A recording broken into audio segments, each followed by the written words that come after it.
Righty guys, so this weekend, as well as Paul, we were talking about finding places where we sell out, seeing as we're watching the market settle down, not going down, just slow down, and we're seeing interest in other things like crypto and buy now, pay later, which is, I guess, taking a lot of money away from retail investors and then putting it into that. So anyway, I went through just my stocks, which I know a lot of you guys hold, and looked at where I would sell out, take a profit, or minimize a loss. First one, EMH. I bought in a little bit too high here. If I can get this cursor, I'll show you. I bought up here at 1490 on this volume, thinking this is breaking out of its box. We could see another run here, like down here out of this other box. So not the best, smartest move, but I did the risk versus the reward on that one. But anyway, if I was to sell out of this, I'm looking at 2 points.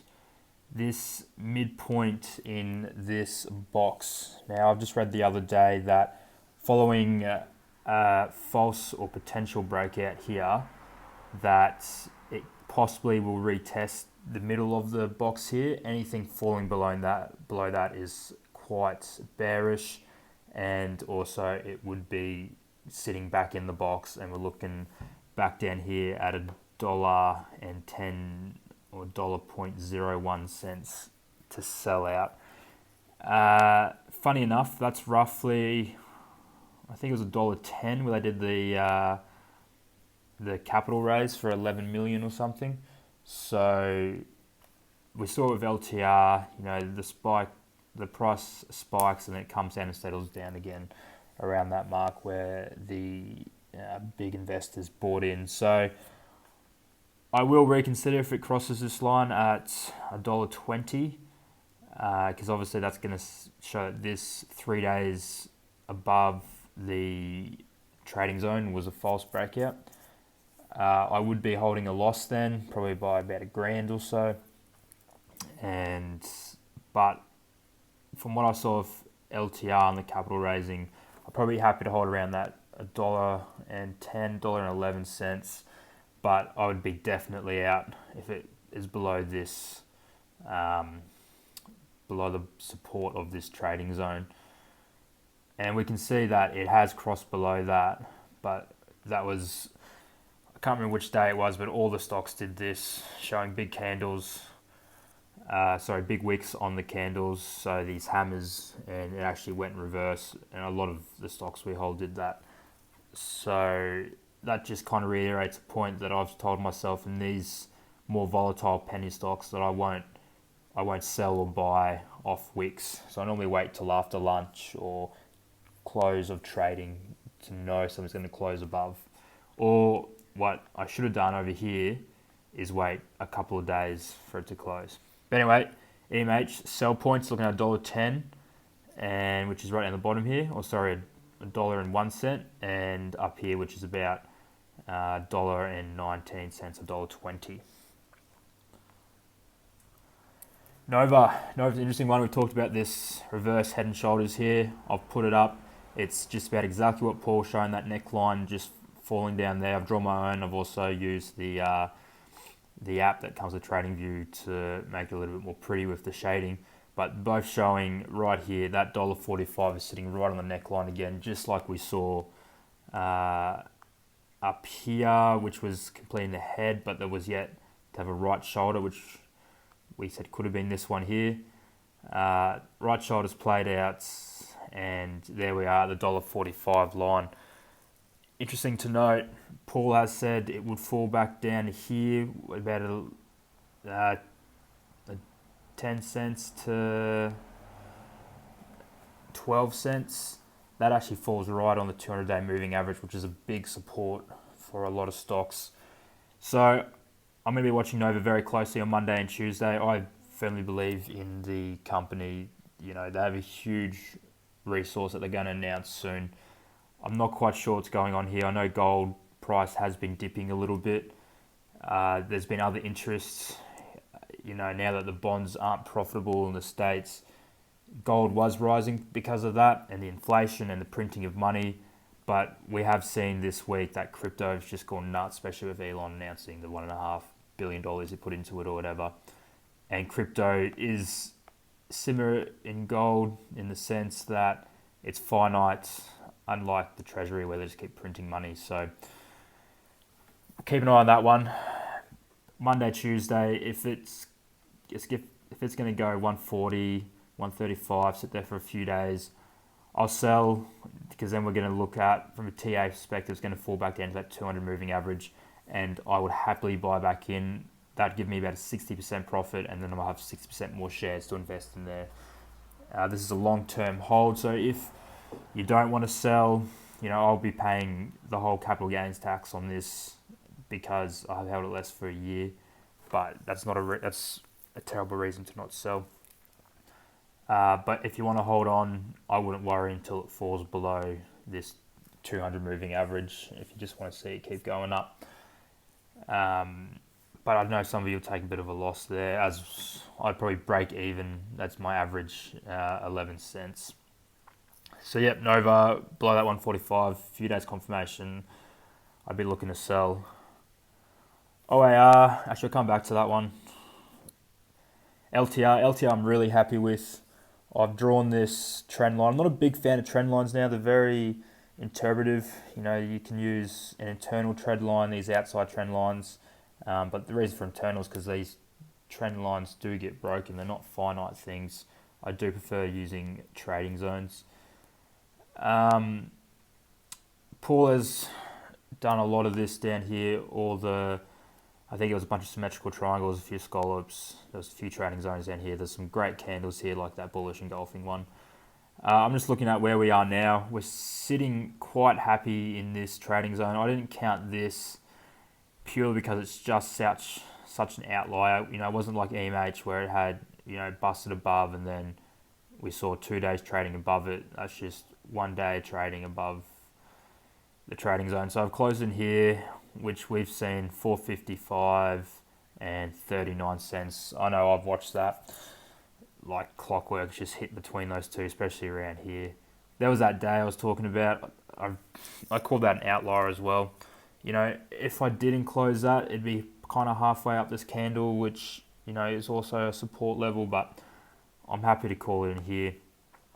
There is a little bit, it's very vague, but we could be seeing a play out of a flag, and that flag, we're looking at this trend line. If it was to fall below or above it,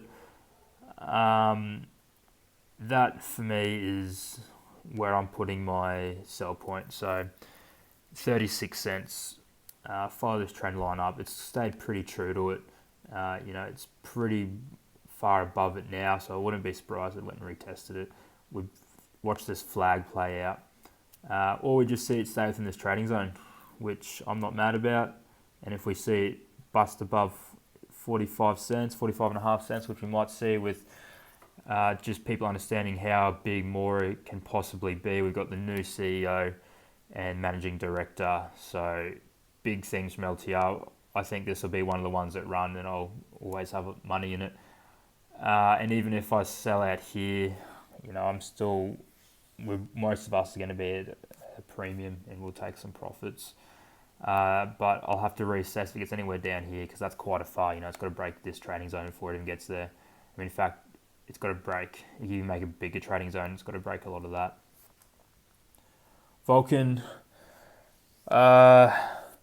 recently $6.50. Gina Reinhardt, I think some of her sons bought in as well. That was the capital raise. And convenient enough, that is the bottom of this box. So I haven't drawn that quite well, but that for me is, if it breaks that $6.50, that's a sell. I've got a lot of profit on this. In fact, whenever this moves a couple percent, I see my portfolio swings in what other direction Vulcan is doing that day. But same story as EMH, LTR. Wouldn't be surprised if we come see it retest or just hang around that capital raise, because it was quite a bit, like 120 million or something. I can't quite remember. But yeah, that's an easy one. $6.50. I'm happy it's trading within this zone. We don't see any big gaps. None of these There was this big wick on this candle. That was just crazy. I don't think people could even sell out in this wick. It was just, only hundreds of stock points only getting traded between those. So it moved very rapidly. But no, I think it's finding resistance here just above the $9 mark. Definitely that $6.50 is going to be a support, but I think it's sitting quite happy between. I have drawn some very loose symmetrical triangle here. If that plays out, that would be lovely. We'd be looking at it'd be sitting right on this halfway point in the box, $7.80, and you would love to see a breakout from the upside of that, but it's not touching too many points, those trend lines. So we'll watch that play the next few days, but not too worried about Vulcan on that sense. LCL, I know a few of us only hold this. This is an odd one. I'm having such trouble charting this.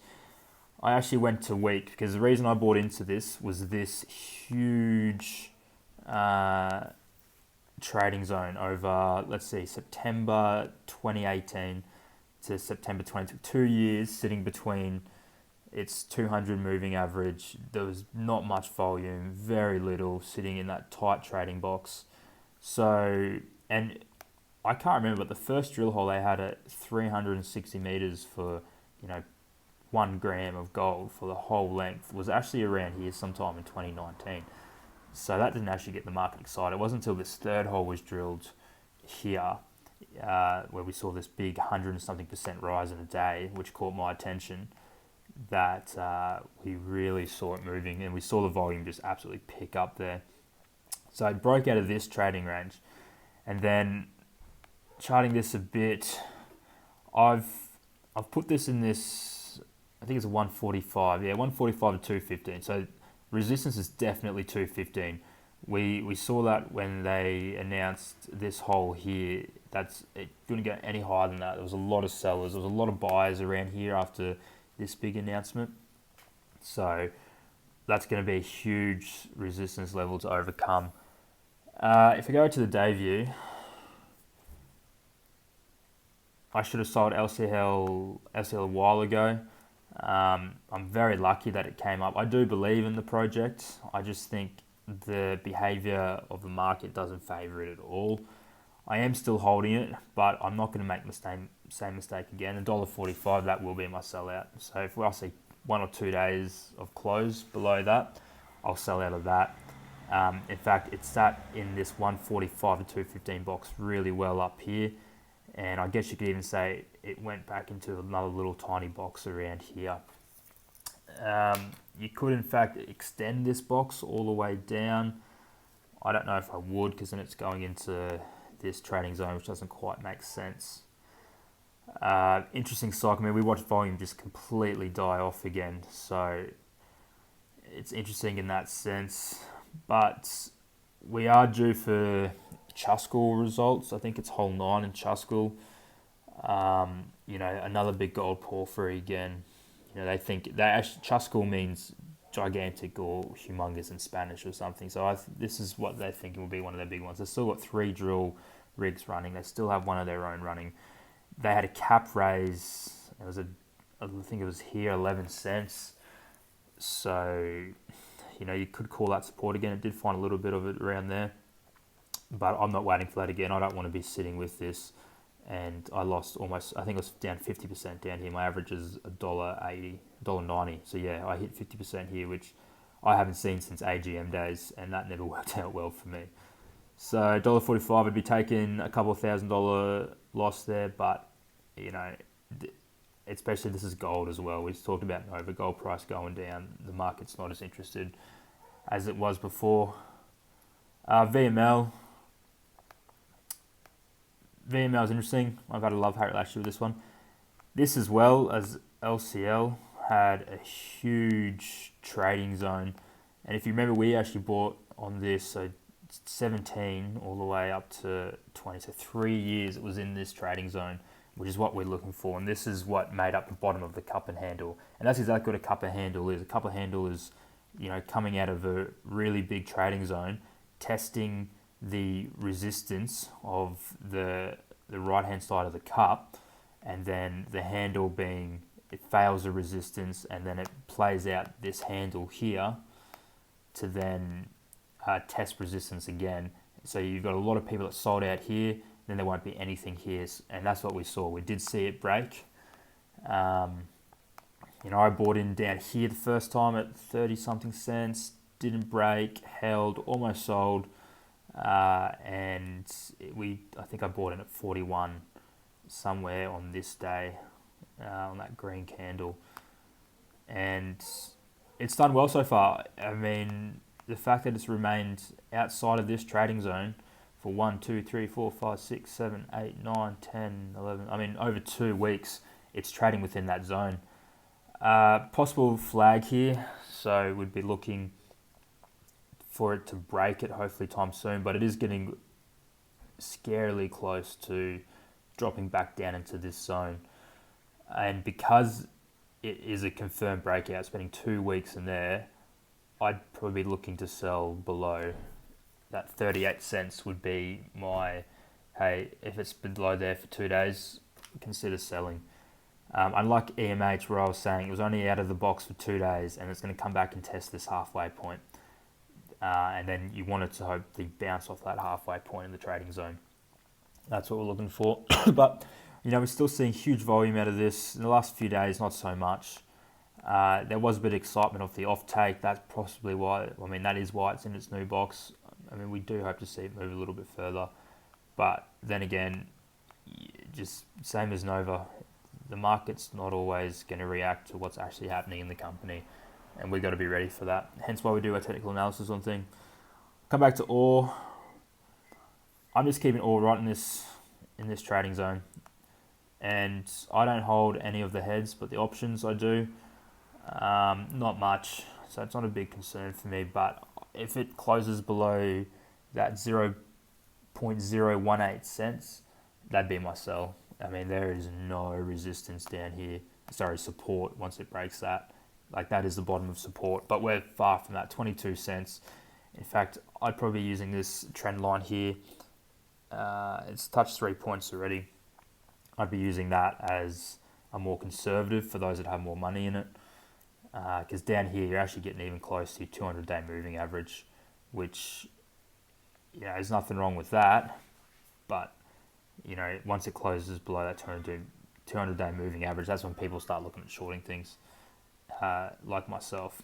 So let's hope it all goes out. That halloysite near ADN, that could be a huge thing, and that's what we're hoping for. So fingers crossed for that. But this is just for me. I'm just sending this to you guys. If you want an idea where you should be selling out, I'll let you know when I sell out on the group chat. But, we got to take profit at some point. I'm up 50% of my portfolio. I've already lost all of my AJM. That was a huge hit to me. I never want to see that again. So using these technical indicators to make sure I don't fall below that again, or lose 100% of my profits or 100% of my capital as well. And always looking to buy back in again if the market corrects itself. We haven't seen a correction for the downside yet, but we have seen it slow down. So hence why this weekend did all this. All right.